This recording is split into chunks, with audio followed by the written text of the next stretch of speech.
who's along their recovery, anyone who had just fallen back from being laid off from work or a downturn in the economy or what have you, to various situations that people might find themselves in.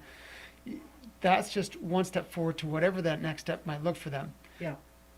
It could be right into market housing again, or it could be that step for some folks into what's called social housing. Yes. Yeah. And that's another area that Lethbridge really lacks, is specifically permanent supportive housing. Yeah. With a lot of our folks, they have various cognitive abilities, they have a lot of trauma that they're working through, and for one reason or another, they need a little extra support to create that independence and sustainability or stability in their Yeah. lives. Yeah.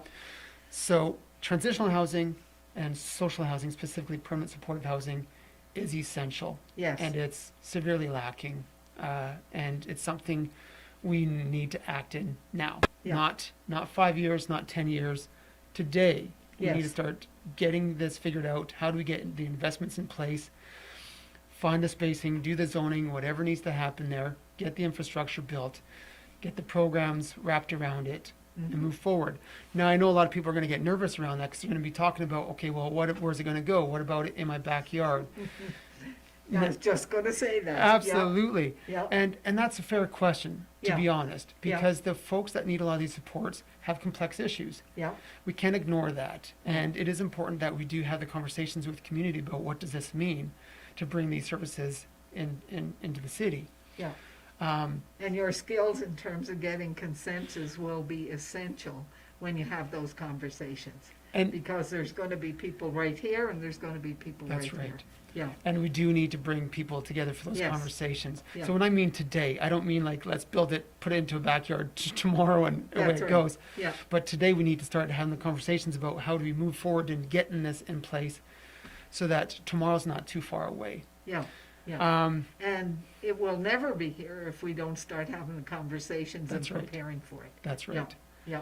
And one last real important point I want to make there is we can't move beyond these social issues unless we invest in them and actually address the root cause of them. And that's trauma. Yeah. All these individuals are struggling with trauma, deep trauma. And if we keep pushing them further into the fringes, Mm-hmm. not only keeps it in place, it exasperates it. Yes. And we will continue to see the same issues playing over and over again. Yeah. So that's why we need to make bold actions. We have to Mhm. be prepared to come into the same room and have conversations about moving forward and getting these services in place. Yeah. The same thing happened when I worked in corrections and worked in parole. You can't jump somebody from being in an institution and let them go in the community. That's right. It's not fair. You're setting them up for failure. And those kinds of issues about not in my backyard happens all the time when you talk about having a halfway house in a community. But if you don't have a halfway house, you've got crime. That's right. If you have a halfway house in your community, crime's not happening in your community. Just isn't. But every single offender I had on my caseload had a backstory.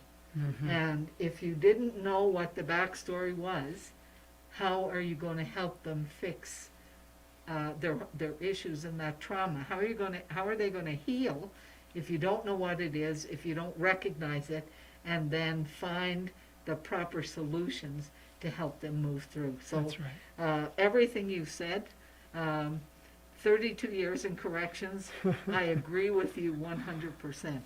Excellent. So, do you think that we can make positive headway in that area? I do. I don't think it's going to be without its struggles. Yeah. We've seen what the last 2 or 3 years has been like Mhm. in our community, but I also think it's because it wasn't approached in the most appropriate way sometimes. Yeah. I truly think there's a lot of people in this community that want to truly see positive change. They want to address the Yeah. real issues. Yeah. They just may not have the answers or know how. Yeah. And we haven't always had the leadership there. Mhm. Yeah. There's been good people doing good work, um, uh, but we do need more, and we need courageous leadership right now. Okay, so I'm gonna ask you one more question that Okay. isn't on the list. So how do you do that when the current provincial government has cut the MSI funds by 25%, and in fact, it's being cut another 25% right now, and 25 in the next year and 2 years, so that none of that MSI funding is going to be there. The government has talked about a local fund, but absolutely have not provided anything to any of the municipalities about it. So how do you do this? Because this takes money. There's Absolutely, a it takes cost money. that's attached to That's that, right. but there's a much greater cost if you don't do it. So how do you figure we could do that? Well, I think a really good example right now is the lobbying that has been happening in our province from across the province in all sorts of communities Yeah. about getting this government to act. Yes. And there's always power in people. Yes. And I think we often forget that. Yeah. Well, government- we did see some of it happen with Protect Our Water. That's right. Yeah. Exactly. And even with some of the COVID measures, even though it didn't happen at the pace a lot of people were Yeah. hoping, Yeah. it eventually happened. Yes. And that's because of voices speaking out loudly Yeah. from And across the continuously. community and continuously. Yeah. And that's really important. Mm-hmm. We need, that's why we need to have these conversations as a community, so we can say across all levels of government, this is what we need, and this is the help you need to provide us. That's right. Yeah. So that's the Right. first step. Yeah. But of course, I mean, we have the municipal election coming up. The Yeah. provincial election isn't that too far off into the future. No. It's a great opportunity to start having those conversations to launch towards making that change at any level of government, including the provincial level. Yes. And I mean, it all starts here in this community. Oh, yes. Yeah. So federal government, municipal or provincial government, yes, they have all have the to money, work- they have all the resources, We have to work together to make it happen. and this is where the Yeah. voice counts. Yes. So we have to make it count. We need to show up Yeah. and hold all levels of government accountable. Yeah. And with that plan. Okay. Yeah. Next thing, it's been said that Lethbridge Transit is under-resourced and it isn't serving the city the best that it can. What do you think the city should do to strengthen our transit system, Yeah. given that they've just made big changes? First of all, I'm going to be honest. Yeah. I've used transit when I was younger. I Yeah. don't have the opportunity to use it as often anymore, so I'm Yeah. not very familiar with our current system. Yeah. I've done a little bit of homework to understand it, but without being an actual rider, Yeah. I'm not quite sure what the challenges are. Yeah. But holistically, or from a generally speaking, I firmly believe that transit as a public service should be just that. Yes. And we need to reduce the barriers in place for transit, Mhm. whether that be low fee Yeah. or low fee or fare free Mhm. or free fare, which means no fees at all. Yeah. I think we need to work towards that. And Yeah. there are some great examples of communities across the globe that have done this. I was looking at it, and there's a little city called Hasselt in Belgium. There are about 77,000 people, so they're smaller than Lethbridge. Yeah. And in 1997, they have moved to zero fare transit. Yes. And in 10 years, so up until about 2006, the ridership increased by 13 times. Yeah. This is an example that communities like ours can work from. Mm-hmm. It's possible. Now I know people are going to say, well, that's going to lead to a deficit. Well, let's think of our city as a wheel with spokes. Yeah. Transit's one of those spokes. Mm-hmm. If you remove a spoke to use it somewhere else on the bicycle, Yeah. the tire's still intact and can move forward. Yeah. But that spoke's being used maybe to keep the seat on or something Yeah, else. It's yeah. going to be there. It's still present and useful. Yeah. So even though one service might run a deficit, you have other services that can support it to ensure that the overall budget isn't in a deficit. Yeah. But that's what public service is. is by balancing our budgets in ways that's going to provide the best services we can to the general public. Yeah. I think transit also feeds back into the whole issue of homelessness, in that people need to get around the city. Yes. And if you're moving people into transitional housing, they still have to get to different services that they need. That's right. And you're not going to be doing that if you're, on one side of town and you've got to go to the other to That's get right. that service. So having a better transit system certainly supports that other spoke. Yeah. That's right, and especially with the conversations people are having right now about where do these services belong. Well, Yeah. if we're going to move these services from a decentralized location, it's going to make transit that much more important. Yeah. But of course, equally as important, Lethbridge has for a long time had very high poverty rates, and we have a lot of individuals and families that are considered low income. Yeah. Most of these individuals are accessing transit, Yes. and for some folks, it means less food on their table, Mhm. or less opportunities for their children Yeah. to participate in community activities or whatever. Again, we're doing a disservice to our community members for those opportunities of growth, Yes. to be more active members in our community when we put more barriers in front of them. Yeah. And transit, it's an obvious place to start removing some of those barriers. Yes, it certainly is. And certainly you're right about providing opportunities for your kids to do different things. So many kids whose parents can't afford to put them in hockey or to put them in basketball or whatever. They need an outlet, and probably places like the Boys and Girls Club would provide some service, but again, you have to get them there. That's so right. that they can partake. That's right. So this issue was near and dear to my heart because, as you know, I'm not just a mother, I'm a grandmother and a great-grandmother. And from the time my kids were born, I have looked for quality, affordable childcare. And it was always out of my reach. So what do you think would work, or how would you work towards affordable, quality childcare in Lethbridge? So I also want to echo what you're saying. Yeah. With our two children, I remember quite vividly, actually, our experience in trying to navigate childcare in the city.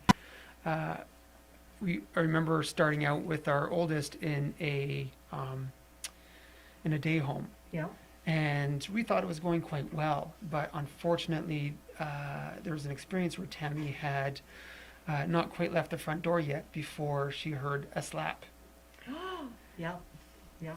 And from that moment, we had to address it, and it just wasn't a safe place anymore for our child. So we had to find other options, and it took us a long time just to find that day home. Yeah. So to find another place, the stress for wait times, for costs, I just remember it so nightmare. vividly. It was hard. Yeah. And I think about it, and we still had a few more privileges and opportunities that other families aren't afforded. Yeah. And so if it was tough enough for us, I can't imagine what other families have to experience. So I agree. It's something that's really important. And I know when people look at childcare, they're going to think about it, again, from, well, it's a provincial issue or a federal issue, and what are they doing? Well, interestingly, the federal government has put $30 billion over the next 5 years across the provinces and territories, Yeah. have been promised within their budget. Yeah. And the Alberta government has not signed on to that agreement at this time. So I think that's one of the first places we need to start. And if people have been following my social media, that's something that I have been calling for with some of the other candidates, is we do need, again, to use our voices and say, listen, this is money provided by another level of government. It's not, you don't have to match it. Yeah. You just need to sign on and let's move forward so we can have Yeah, affordable, accessible, quality childcare in our Yeah. community. yeah, So that's one of the things we can do. Now, when I'm thinking about what we can do municipally from a city council perspective, I think we need to look at tax subsidies for Mhm. certain local businesses. That's one thing we can look for Yeah. childcare. Anything we can do to reduce the overhead so that they have the ability to use whatever revenue they have yeah, to hire on more quality staff, quality facilities, and that sort of thing. The other thing that we can look at doing is making sure that we are working with these individuals that are wanting to start up a childcare for zoning. yes, I have family members who were looking to start up a childcare facility for children with disabilities, and the one individual went through all sorts of training to ensure that she was qualified to run such a Yes. facility, yeah, and invested a lot of money into it. mhm, They went to the city and had a building, but mhm, they couldn't get the zoning through. They found a second building and couldn't get the zoning through. yeah, Again, these are barriers that we can open up quite Yeah. easily, yeah, and it's something that I think is really important. Being on city council, that we lobby for, to remove as many of these barriers as we can. yeah, yeah. Thank you. Yeah. So you're listening to or watching Maria's Musings on www.jessfm.ca. And I'm really glad that you're here with us tonight and visiting with my special guest, Jerry Firth, who is a candidate in the election here in Lethbridge for a position as city councillor.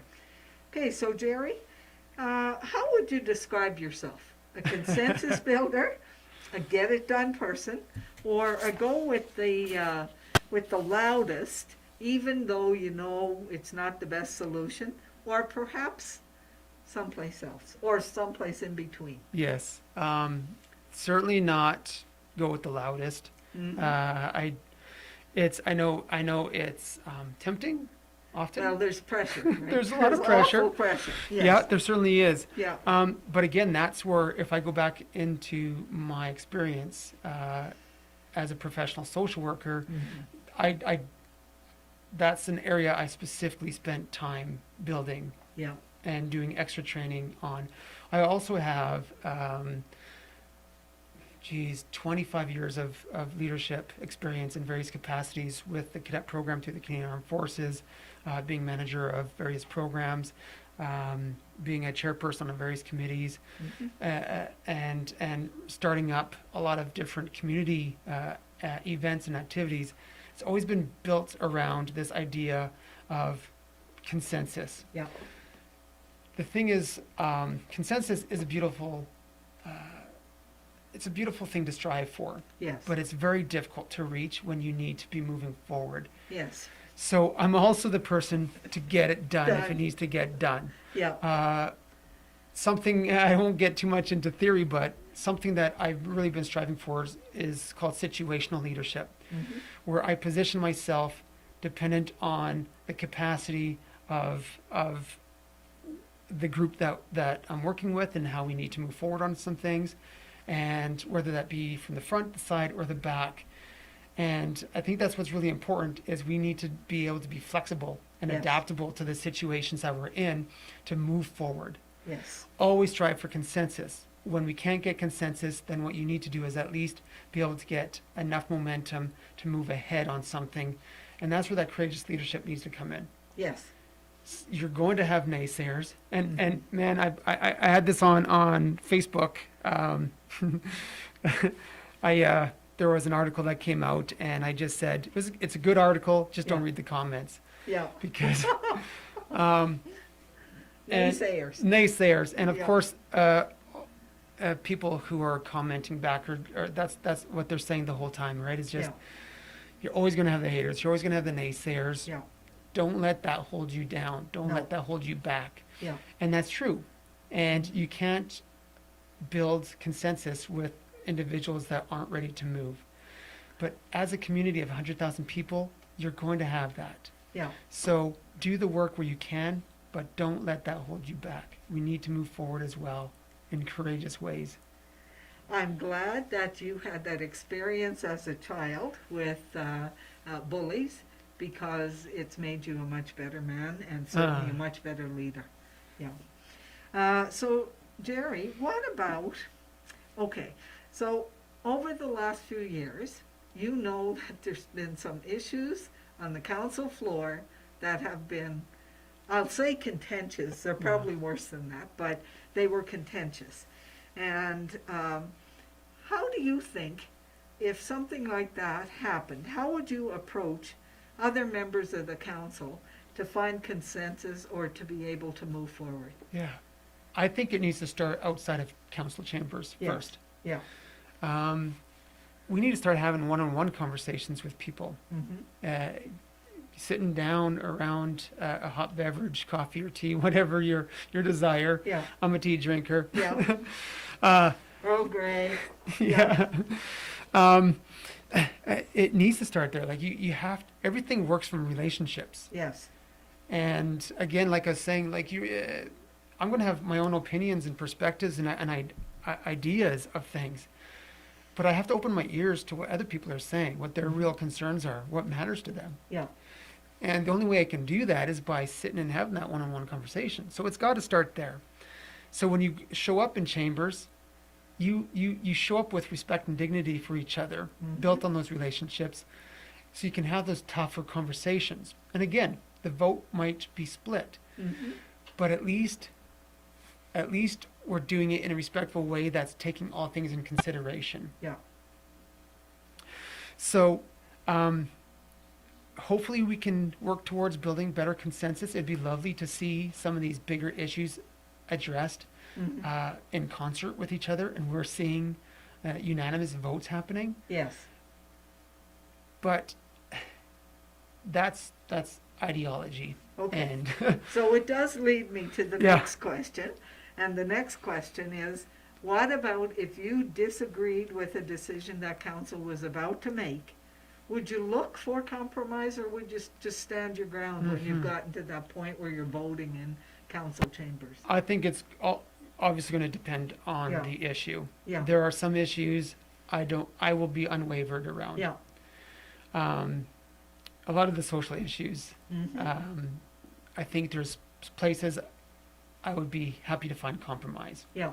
Yeah. and others I'd be unwavering. Yeah. And honestly, that's something that I've struggled with council decisions on many decisions. Yeah. Was I felt there was some compromise when we needed to move ahead in Yeah. bold ways. Yeah. I understand the compromise, Mhm. and I think it's important that we do, because we need to give a little to get a little. Yeah. That is important. When you're living in a community, you Yeah. can't be pushing up against everything all the time. No. Um, If you do, you're When not moving forward. that's right. Yeah. But when it comes to human rights and Yeah. human dignity, Not I'm wavering. I'm not Not wavering. wavering. Okay. And I'm happy to hear you say that. So, now we get to a big question, and I did ask you when you were Oh, I at thought that Norbert's was the the big other question. day. No, that was a big question, but this is actually a bigger question. Why do you think citizens should vote for you? So I've given some thought to this from different angles, to be honest. One thing is we're seeing this wave across the province Mhm. where we're electing younger and younger people. And we're seeing, as a result, some very amazing things happening where we're moving forward in progressive ways, bringing in new ideas. And I'm one of those candidates. Mhm. I have a lot of experience, but yet a lot of youthful passion behind me too, that I think we can use to get that energy moving forward Yeah. in some really exciting ways. We're over 100,000 people now. Mhm. We need to start thinking about big city things. How do we move forward as being a big city? I love that people are wanting to hold on to this small town mentality. I grew up in Tabor. I remember living in a small town and how important that is. Yeah.